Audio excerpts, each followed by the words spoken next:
Question today, is he real? Will we ever see him or it? Those are just some of the questions surrounding the mystery of Bigfoot, or Sasquatch as you may know it. These folks at the Sasquatch Genome Project, they presented these photos in Texas, and they claim to have tissue samples, DNA, blood, hair, video evidence of what they say is a female Bigfoot human hybrid creature.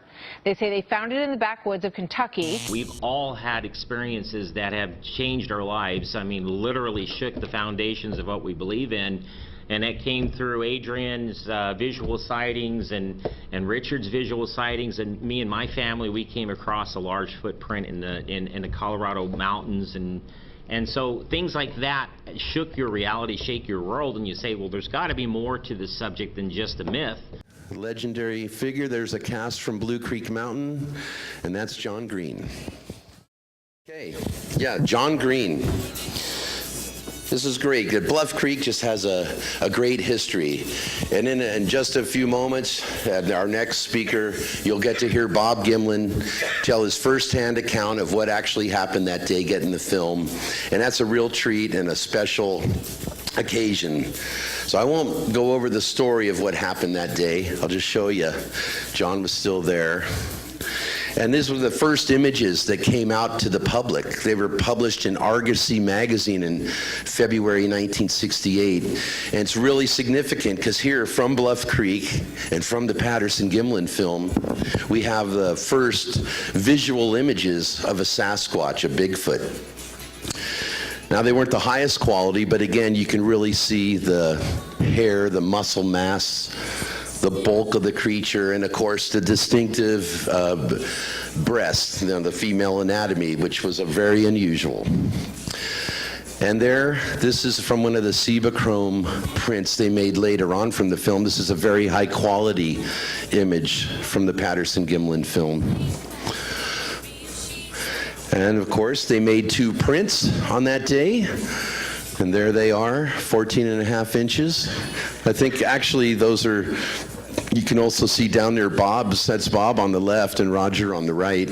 And you see down near Bob's foot, I think that's actually one of the Laird Meadow casts from 1963. And there we go, those are the 2 prints from the Patterson-Gimlin film. And there we have Al Hodgson's son, the man I showed who ran the general store. Well, he finally got a little tired of always having to go out looking at where these Bigfoot events occurred, so he started sending his son. Guy came to town, and this was some of the great follow-up that occurred in Bluff Creek. This is, I believe this is 2 or 3 years later on the very same sandbar. Both John Green came a year later, and he made a comparison film with a man named Jim McLaren, who stood 6 feet 5 inches high, and it clearly showed that creature was much taller, almost 7'4", I believe we think it is, taller than Jim McLaren. And here, I believe this was with Peter Byrne. Yeah, Peter Byrne, and another researcher from Canada, Renee DeHinden, also came to the site and made comparison photos. And these play a big part in what's going on today in the Bluff Creek today, the analysis of the film. See, because for 46 years, there's still people out there who think this could be a hoax. And, they've never really accepted the achievement of Roger and Bob. And so this is something that I was faced with in my first years of avid interest. A book came out and it just lambasted Roger Patterson, and I said, this is something, these guys deserve a little tribute. So I ended up writing the song Roger and Bob wrote out that day, but I wanted to show you this because Bob will mention this later. This is not the vehicle they used to go into Bluff Creek at the time, but this is how Roger Patterson would take his small horses and ponies around in the back of a VW bus. It's a great picture. And there's Bob. 2005, we went up to visit John Green, and John had first generation copies of the 2 casts from the Bluff Creek film site. And then again, I mentioned Bob Titmus came out and made 10 additional casts. a variety of quality, and this shows you just right there, you know, a week later, that's one of the tracks he cast of the same foot. And again, the one on the left, we call it the Lyle Laverty track because another man came by the film site 2 days after Gimlin and Patterson had left, and he took photographs. He was a timber cruiser for the U.S. Forest Service named Lyle Laverty. And then when Titmus came back, he made a cast of that track that had been photographed. And right here in the middle, it clearly shows this indentation, which both Grover Krantz and Jeff Meldrum have shown to be a pressure ridge. It's an artifact of the flexible foot that we know the Sasquatch exhibit.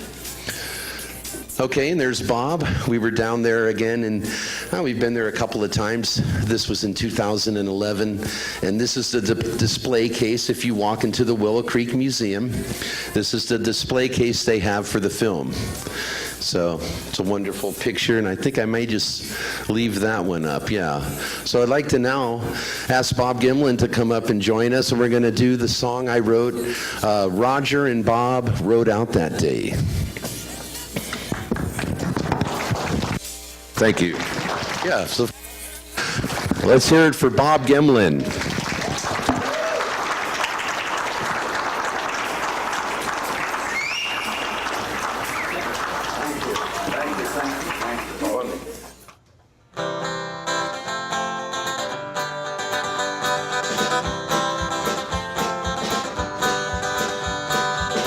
Roger and Bob rode out that day.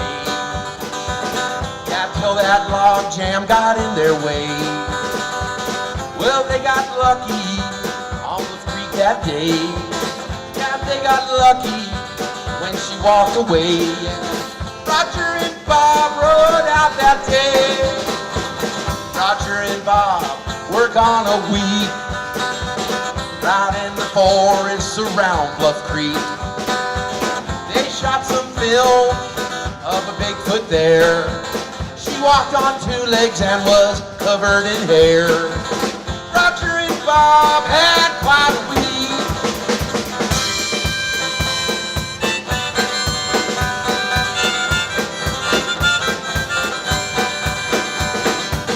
Al got a call on the telephone. Roger and Bob stopped by his home. Well, they told him about their good luck. Roger said, I filmed that son of a buck. Al got a call on the telephone. John and Renee, they came down to see just what those guys filmed on Bluff Creek. They made maps of the site complete. Made Jim McLaren walk in Patty's feet, yeah. John and Renee came down to see. Bob Titmus, he came out to cast those tracks left by Patty first to last. They showed movement of a flexible foot. Now they weren't perfect, but they were worth a look. Bob Titmus came out to cast. Hey!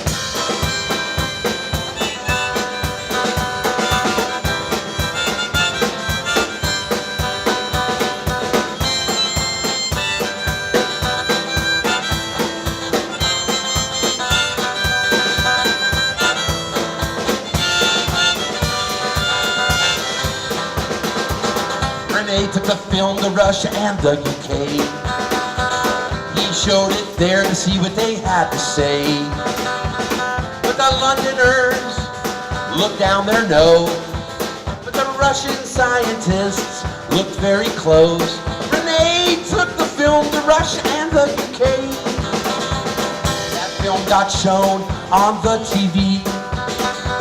It got written up in magazines like Argosy. Impression on our conscious minds. It made an impression of the lasting kind. Yeah, the film got shown on the TV. Roger and Bob rode out that day, and their lives changed in every way. Well, so did ours. 'cause we got to see a living Bigfoot walking tall and free, yeah. Roger and Bob went down in history.